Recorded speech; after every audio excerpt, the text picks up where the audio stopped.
I'm fighting inside.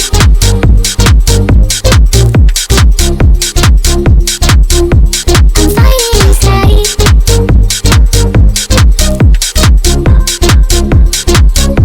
I'm fighting inside.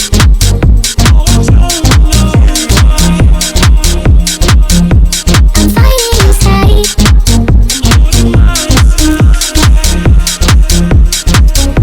I'm fighting inside. Hey, what's up, y'all? The One-Eye Mark Show, man. Subscribe, like, show some support. I'm taking you guys through a journey of my life, and then we're going to get it up to date. I actually had a book written, but my ex, I'm sure Jabba the slut, got rid of it. But anyway, so now I'm going to bring y'all up to what happened after I did my first bid. I told you guys I paroled from MTC, Metropolitan Training Center, and that's where the myth was, if you were under 30 years old and you caught your first bit, you would get sent to MTC, which is true. Well, it turned out to be a true thing. Now I don't know if they still do it like that, but that's how they used to do it. Now basically, I come home November 21st. Thanksgiving is right around the corner. I hook up with my old homeboy. He's got an apartment. It's 2 mansions. It's called the Holler. It's where all these hillbillies live off of Route 30 in Reisterstown, Maryland, or Carroll County, Maryland. I'm not sure which. They consider one half Carroll County. They consider one half Baltimore County. So we drive around all Thanksgiving. I smashed like 3 chicks that were sending me money. You know, no showers in between, just bird bathing it, and then going to the next chick's house. You know what I mean? Got a gun already. I'm back at it like a crack habit. You know what I mean?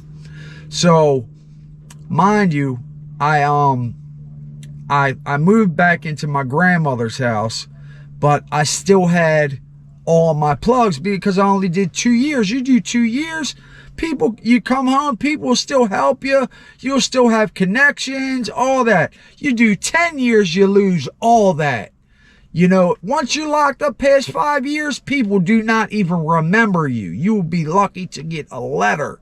Now let that sink in. For all you guys who are committing crimes, when you have been locked up past, I'd say 5 years, no one remembers you. Only people that care about you are mothers and lovers. Other than that, nobody cares about you. So I'm going to put you guys down with my first. Now this is in between my first and second bit because, mind you, I only stayed on the streets 4.5 months. Mind you, because I'm at the point now where I'm like, jail, that ain't nothing. You know what I mean? Prison, that ain't nothing. You know, I should have took heed to it. I know I should have changed my life and I could have been somebody, you know. But, you know, now I know, and learning is a fundamental thing to life. And I mean, it just took, you know, me doing a lot of time for selling drugs to realize you cannot sell drugs. It is not the 70s or the 80s anymore. People tell like it is going out of style. You know, people tell for anything. Car, you know, people get a speeding ticket and tell on you. You know what I mean? But, so I get out. I'm living at my grandmother's house. My plug's like, yo,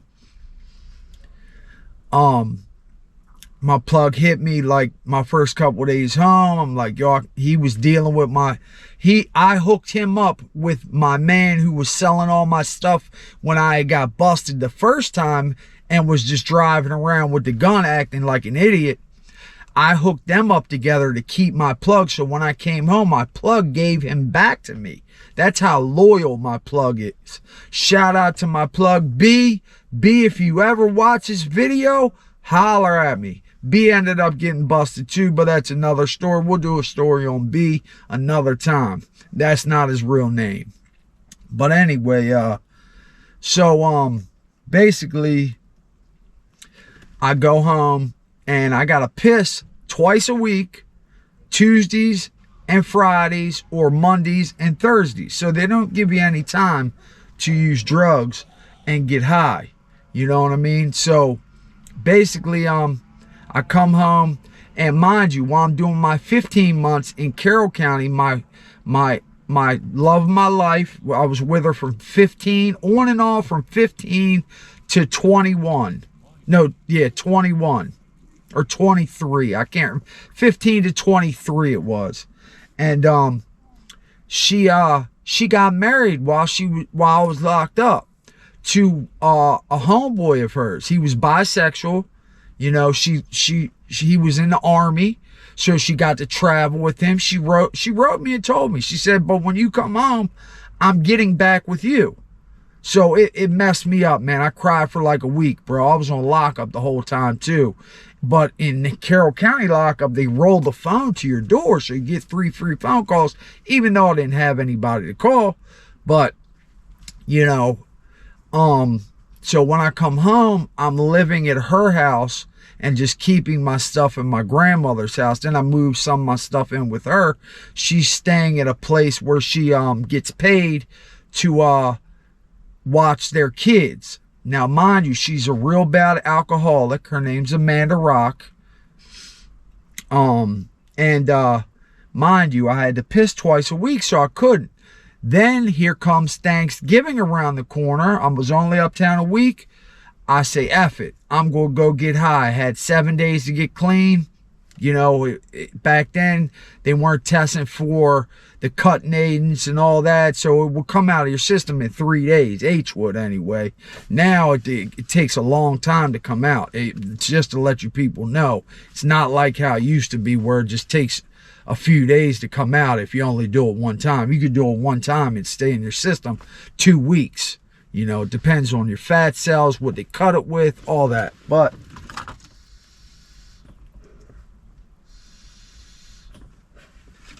so I'm keeping a gun at the house, a 380 Accutech with a lemon squeeze on it, so it didn't have no safety, but you had a lemon squeeze is where the safety's on the handle. When you shoot it, that's why they call guns hammers, because when you shoot it, it's like banging a hammer, because you gotta hit the, you know what I'm saying, you gotta make sure you're squeezing the hell out of the back of the handle. So when you're banging, it's like banging a hammer. So I got the 380 Accutech there. I got you know, close to 100 pounds of weed there. In a safe, I had nope, I didn't keep none of my coke there because I knew she liked coke every once in a while, powder coke. So I never kept any of the coke there. I'll just keep the weed there. And mind you, Thanksgiving rolls around. I'm like, okay, F it. I'm going to go get high because I got a week to piss. So I go get high. She takes me down. She's bitching at me the whole time. I cut all these people off.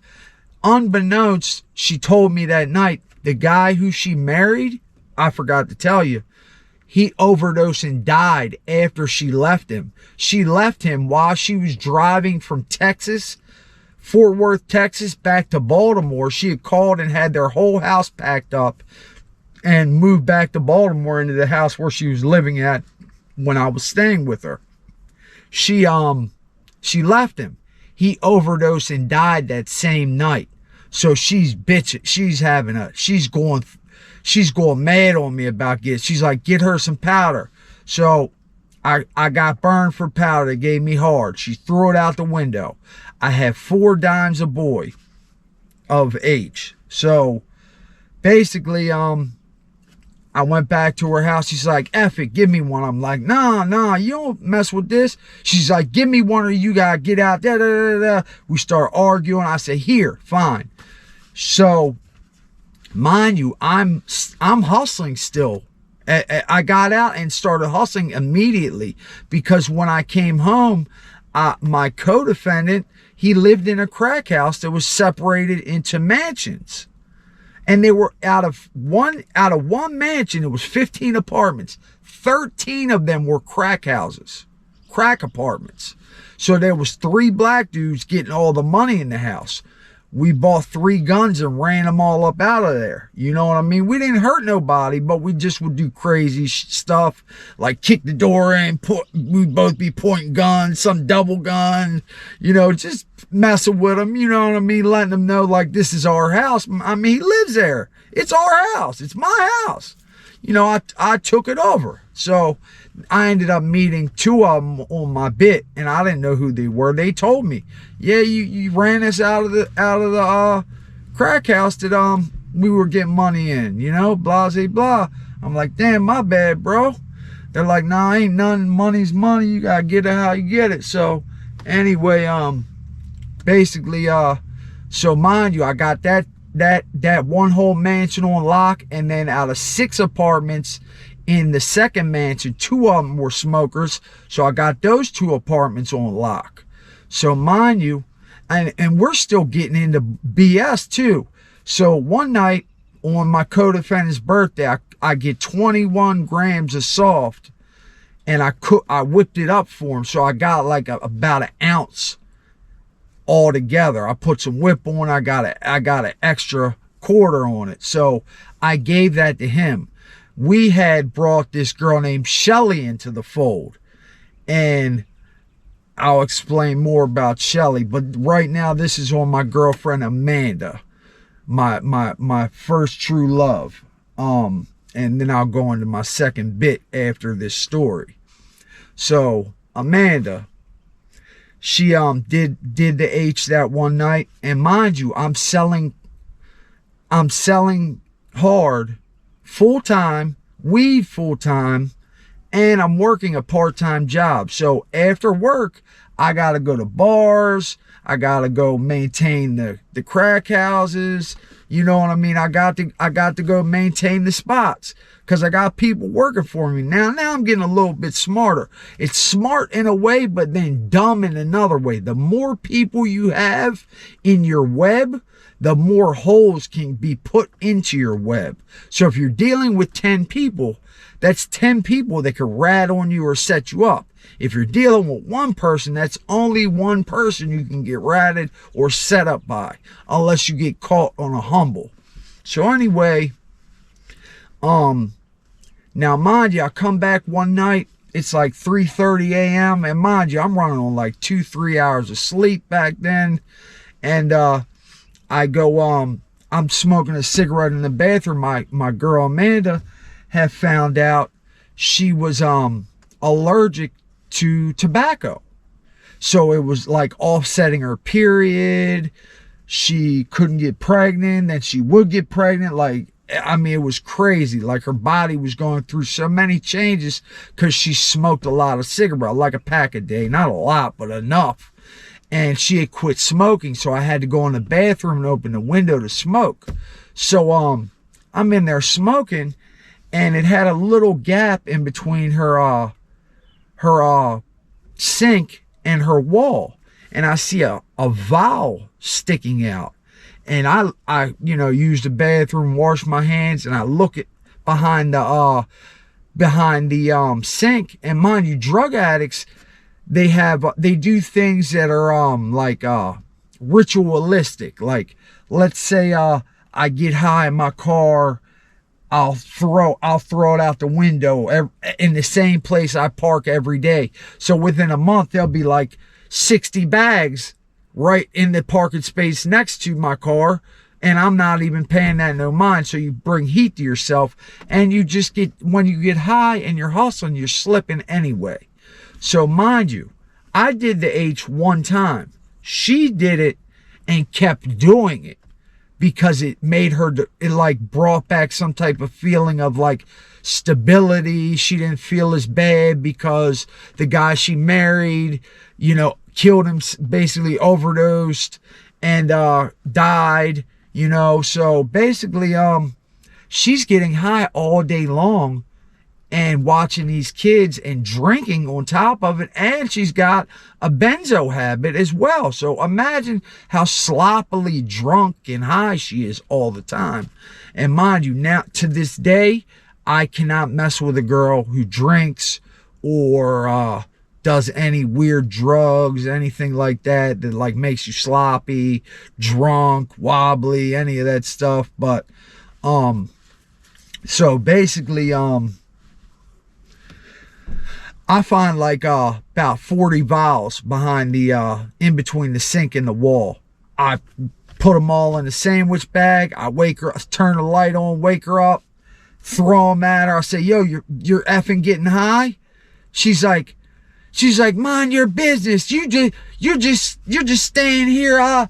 You're just staying here temporary. I ain't even with you. Da, da, da, da, da. I just got an abortion. Like, damn, that it stabbed me in the heart. She really did get an abortion too, bro. Anyway, I got her pregnant. She got an abortion. I mean, I guess so. She's on all those drugs, and she would have had to come off of them. I mean, I do blame her. I would have helped her as much as I could. You know, things could have went different. I could have had. It's so many girls that had abortions through me, because, you know, I'm a POS. I'm not gonna lie to you.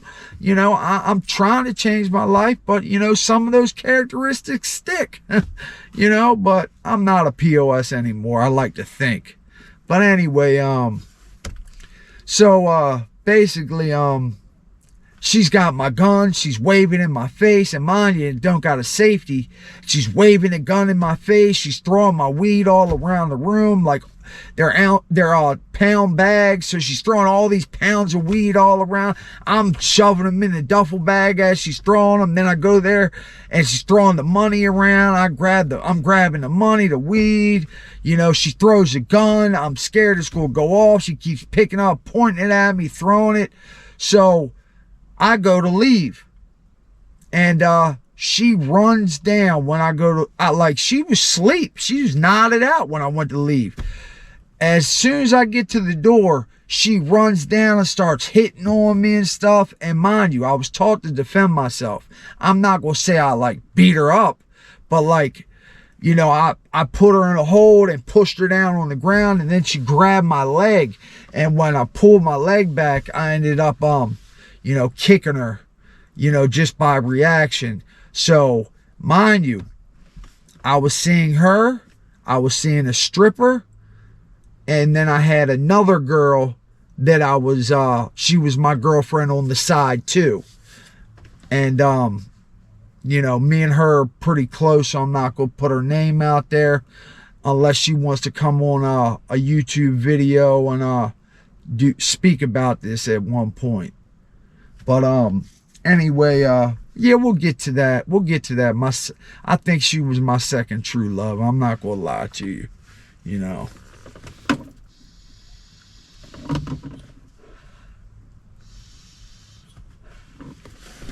So basically, I get all my stuff, shoot straight to the stash house where my girl is. Girl's in Kane. And drop it all off. He's like, yo, what's going on? Is everything all right? I'm like, yo, it's good. Me and Amanda just got into it. I'm not with her no more. So mind you, the stripper, I mind you, now I'm not staying at Amanda's. I'm staying at my grandmother's house. And I'll get into why I always stay with my grandmother in another story. I'm going to do that one coming up here shortly. One of my parents actually killed the other parent, and I'm going to get more into that. So just keep that on y'all afterburner, your back burner for now. Now you're knowing why I'm a little messed up. But you know, I'm letting the stripper girl stay at my house. The whole time she's lining me up with the other girl who's selling girl for me, and they're ready do a home invasion on my stash house.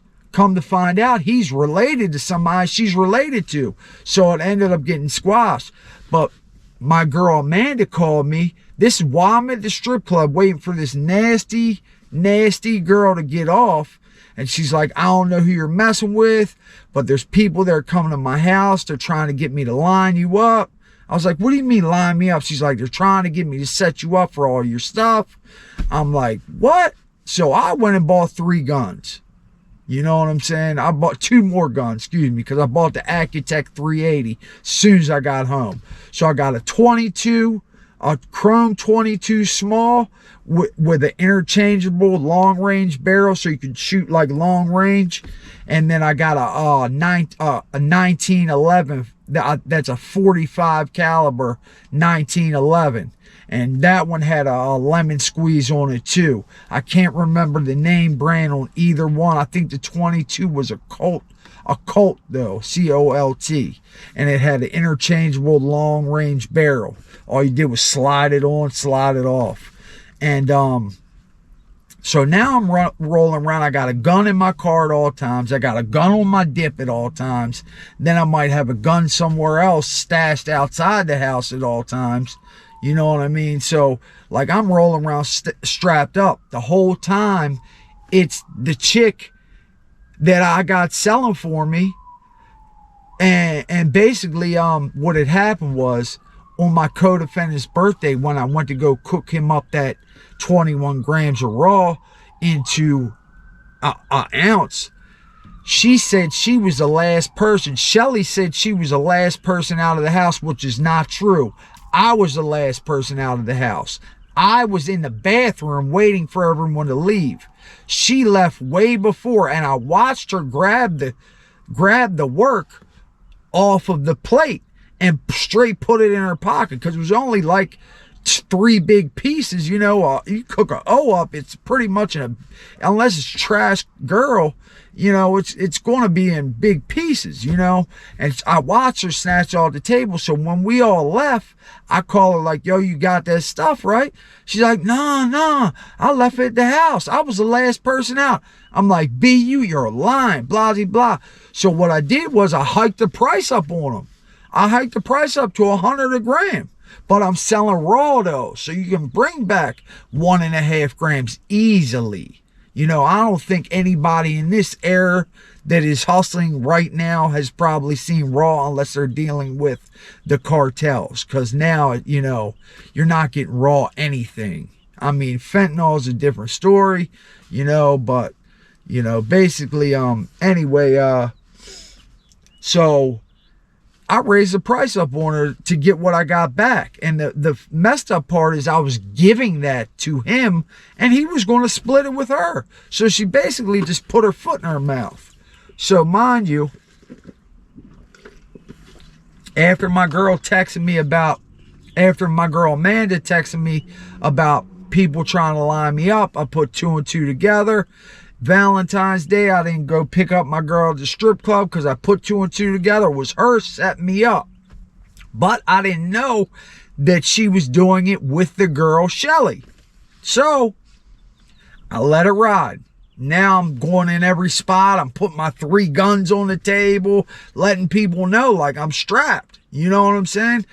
All the plans got changed after that. You know, they weren't trying to play with no guns. So, you know, it got back down to where I dropped the price. I'm selling decent weight prices now. To them, what I was selling decent weight prices to everyone else but them, because they stole from me. Now, so now we're back on a good page. And that, like I said, the night that I cooked that stuff up for my co-defendant, we had beat up one of these kids and we hit him with one of them little tiny wooden baseball bats, the Louisville Sluggers. We hit him in the back a couple of times. You slammed him around, punched him in the face, kicked him in the face, and like 10 minutes later, he drove in the parking lot and shot the windows out of the apartment. We hear the police on the way, so I waited till everyone got out. And I watched Shelly grab that ounce of girl off the plate and leave like nothing. And when I looked at the plate, there was nothing. So I walked out. I hit her on her cell phone that I paid for. Yo, you grab that stuff, right? She's like, no, I didn't. I said, I watched you. I was in the bathroom door with the light out. Oh, I didn't grab it. You didn't see that. You're high. Da, da, da, da, da. People always like to use your high when you've been an addict at some point in your life. So, that's when I raised the price on them. It took like, I don't know, a month for their prices to go back to normal price. I was selling eight balls to the fiends for $125, and I'm selling them balls for $350.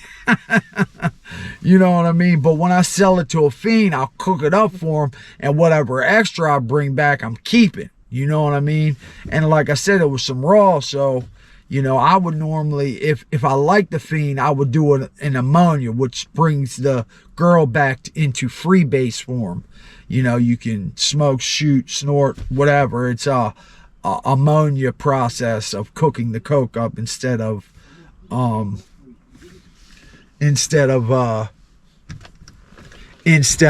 it on in heat with water and baking soda. So basically, you know, I'm doing my thing, and my co-defendant started living with her, and he's living with her. They're doing good. They're getting a lot of money, you know, and they're getting more money than me because they're diming it up. You know, I'm not making a lot of money. My connect always told me, just do it fast, do it fast. Get in your hands and get it out. Get in your hands, get it out. If you got to take less money, take less money. You know, just move it and move it and move it. That's all I'm worried about. Just move it. The money will come. The money will come. Which is right. Because if you keep a low price and you move it fast, it doesn't matter. It's like you're keeping it at a high price and moving it slow. It's a parallel. It might sound crazy, but if you're moving, you know, a brick a week, or you're diming up a brick and it's lasting a month, I mean, you're really making a lot less money. And it sounds crazy, but you know, a brick at that time I think was going for like 28,000. I think at that time, 25 to 28,000 in Baltimore, and you know, I wasn't dealing with people in Baltimore. They lived in Atlanta. Anyway, but shout out to B. Get at me, B, if you see this video. And everybody here, subscribe. The One Eye Mark Show. So mind you, I told you I had a third girl on the side, and I'm not going to say her name because I just got back in touch with her. So we're together. We're living in my grandmother's house, and we're ready to get a place. So she's living with me for about 2 weeks, and my co-defendant calls me up early one morning, like, yo, I'm a go over to Shelly's and kill her. I'm like, for what, bro? He's like, yo, I wrecked her car. I was all drunk, and now she ain't trying to give me the money that I owe you, and she's got all my other money and all my clothes. She's not giving me nothing. She got her car back. It's still drivable. I'm like, all right, fuck it. He's like, yo, I just want to hold a tool. So I give him the tool, and I was going to drop him off. Something told me this might go a little bit more farther. So that day I shaved all my body hair off. I put clothes on. I duct taped the bottoms of my Carhartt. I had a Carhartt jumpsuit. I put that over top of it, duct taped. I put 2 pairs of gloves on, and I go into Shelly's house, and so I go into Shelly's house. When I go into Shelly's house, I see the way she will make her money. She would let all the fiends come down and smoke in her place. So there was 9 people, including Shelly, in the house besides myself.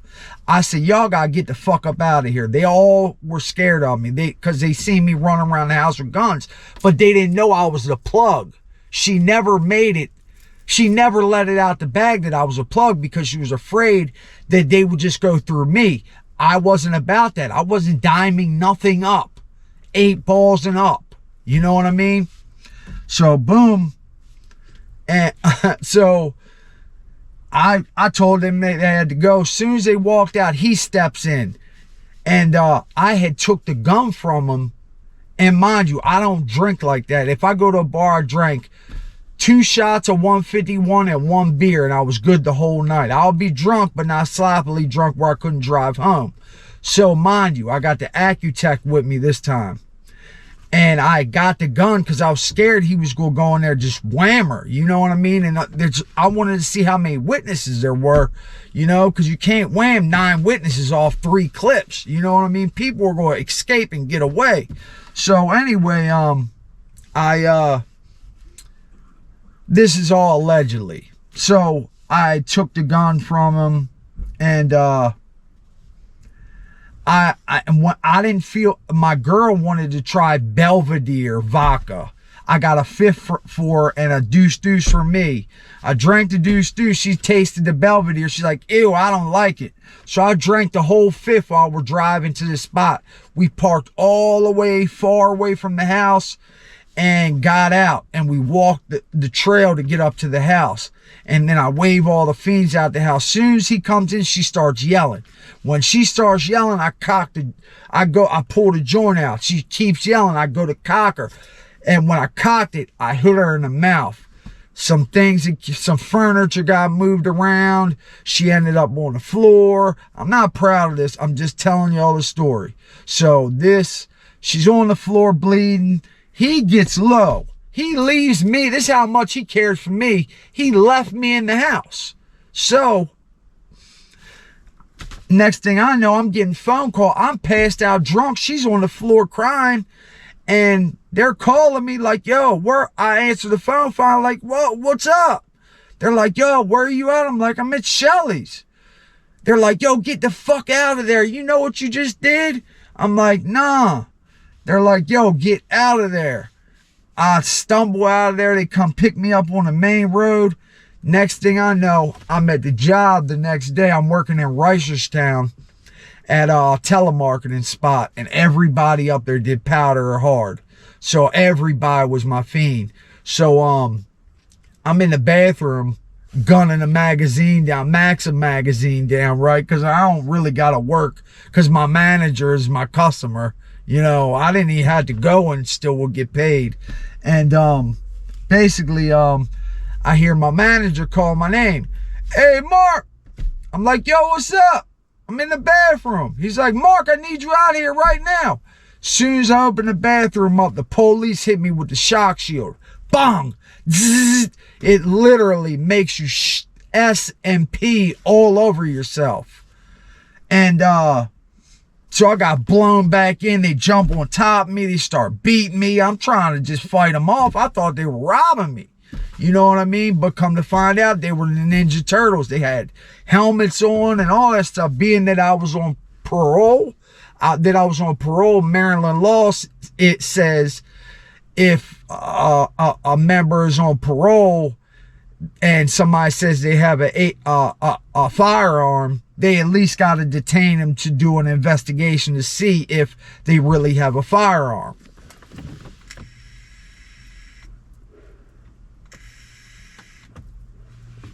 So that leads into my second bit, which I will do at another time. All right, you guys have a blessed day. Thank you. Subscribe to my channel, The One-Eye Mark Show. I can't do it without y'all, man. Put me in the algorithm, please. The more likes, the better. Help me out. Y'all have a blessed day.